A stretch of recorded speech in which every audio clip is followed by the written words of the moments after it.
I want to talk about for loops in Python. You can use a for loop to loop over any iterable. Anything you're able to iterate over can be looped over with a for loop. Lists are one type of iterable in Python.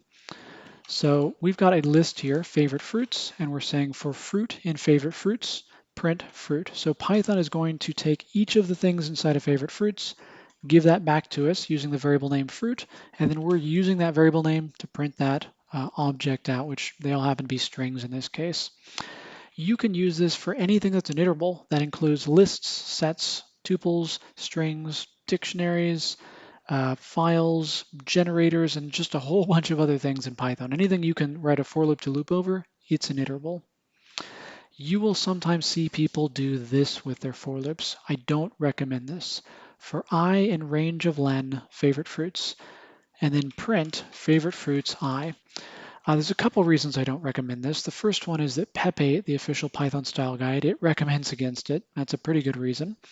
Another reason is this only works with sequences. A sequence is an iterable that you can index using square brackets, starting from 0 until 1 before the length of that sequence. Strings, tuples, and lists are all sequences. Sets, dictionaries, files, generators, and lots of other iterables are not sequences. So this only works on sequences. Pepe, the official Python style guide, recommends against it.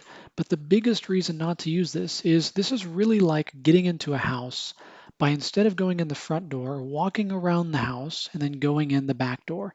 You're still going in a door, but you've got to do a lot of extra work along the way. So here we've got a for loop. Here we also have a for loop, but we're using range of len to get numbers and then using those numbers to then look each of the items up in our list using those numbers as actual indexes. So we're doing some extra work for no particular reason here.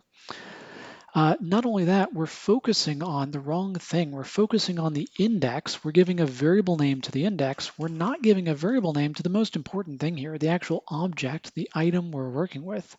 Whereas our for loop in Python, it names fruit. It gives a name to the actual item that we're working with. If something is important, it deserves a name. Python's for loops give names to each of the things as you loop. So I would really recommend when you're writing a for loop in Python, keep it simple. Keep it as simple as possible. If you do need to count upwards as you loop, the built-in enumerate helper function can help you with that, and we can talk about more about that later.